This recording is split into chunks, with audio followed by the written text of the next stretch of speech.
दोस्तों, आज की कहानी है बहू मैं रोटी नहीं खाऊंगी, खिचड़ी खाऊंगी। दोस्तों, कहानी शुरू करने से पहले अगर आपने हमारे चैनल को सब्सक्राइब नहीं किया है तो सब्सक्राइब कर लीजिए ताकि आपके पास पहुंचे हर नया वीडियो।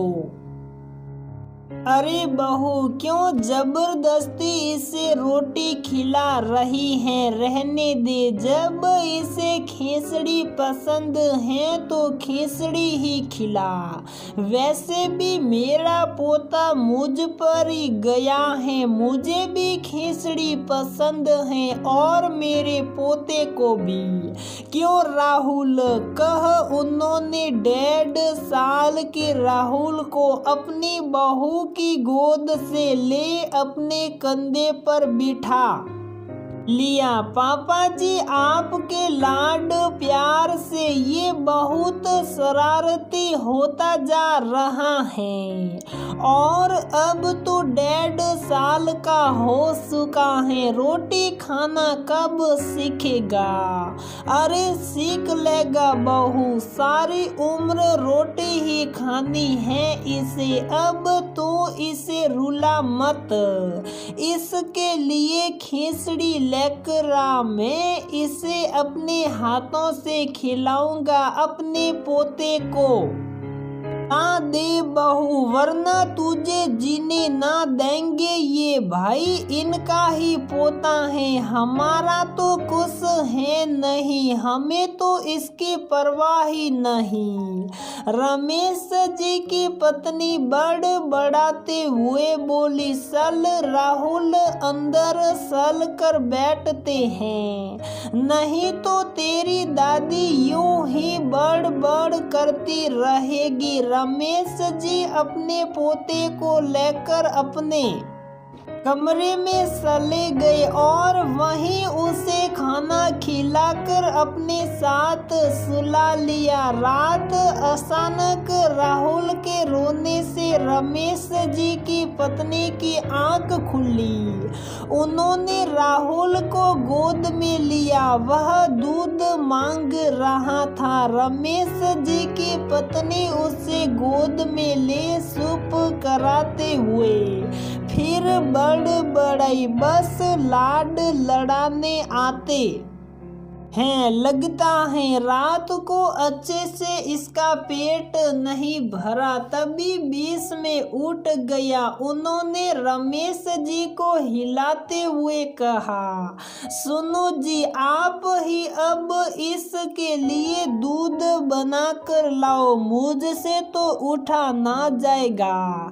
जब 1-2 बार हिलाने से रमेश जी ना उठे तो उनकी पत्नी घबरा गई और अपने बेटे बहू को बुलाने दौड़ी। आनन फानन में उन्हें हॉस्पिटल लेकर जाना पड़ा, जहां डॉक्टर ने चेकअप करने के बाद बताया कि हृदय गति रुकने के कारण ये रात को ही चल बसे। सुनते ही घर में मातम सा गया।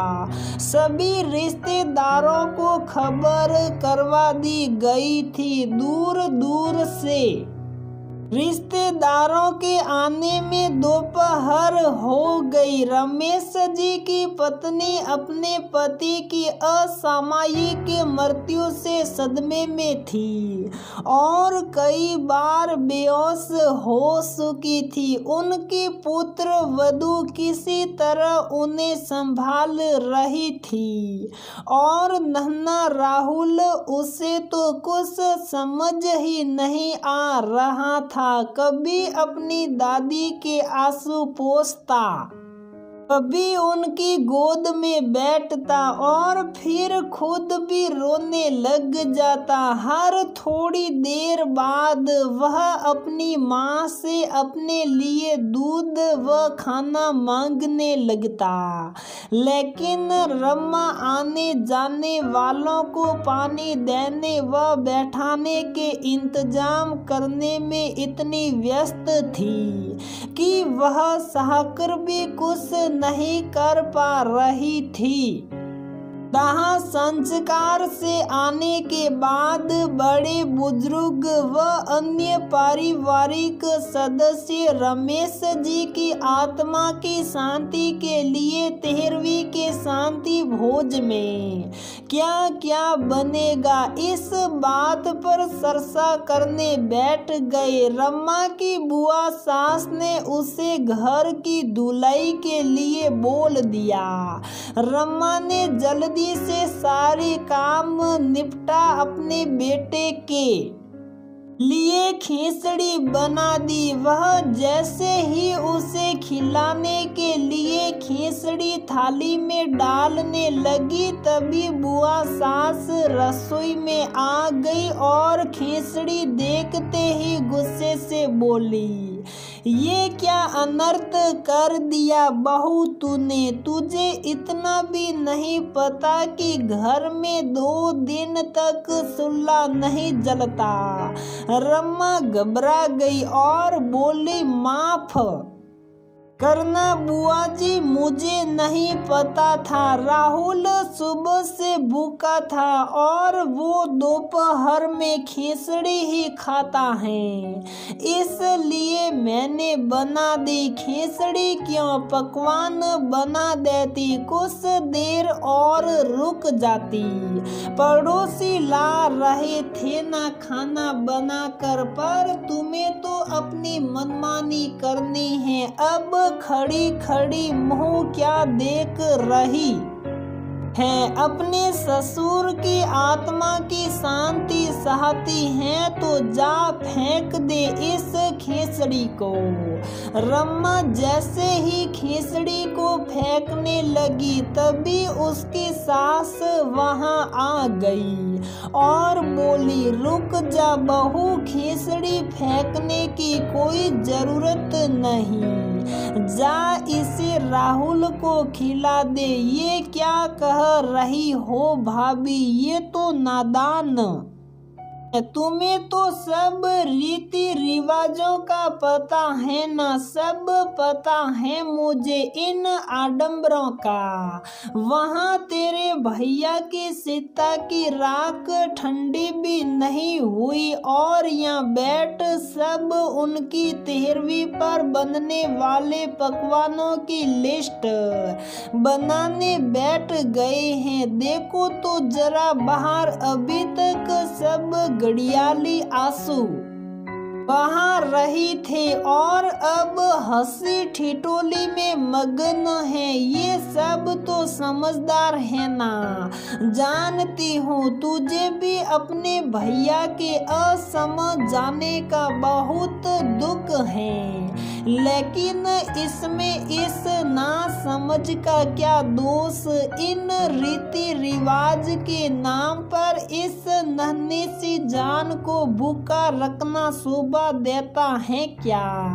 तुझे तो पता है ना कि तेरे भैया की जान बसती थी अपने पोते में, तो क्या उसे भूखा देखकर उनकी आत्मा को शांति मिलेगी।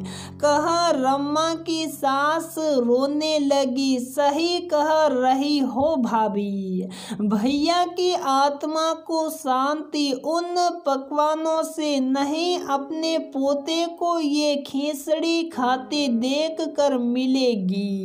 जा बहू खिला दे राहुल को खिचड़ी, कह वह भी अपनी आंखों में आए आंसुओं को पोंछने लगी।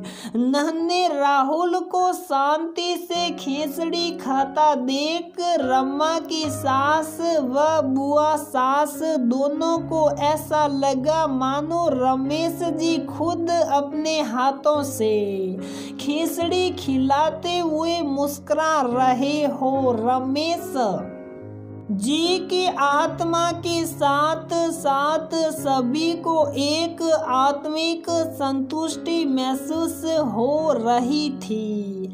दोस्तों, हमारे समाज में रीति रिवाजों व परंपरा के नाम पर ऐसे दकियानूसी रिवाज अब भी चले आ रहे हैं जिनका कोई औचित्य नहीं। क्या आप राहुल को उसकी दादी द्वारा खिचड़ी खिलाने के निर्णय से सहमत हैं? क्या उन्होंने उस दकियानूसी रीति रिवाज को तोड़कर सही किया?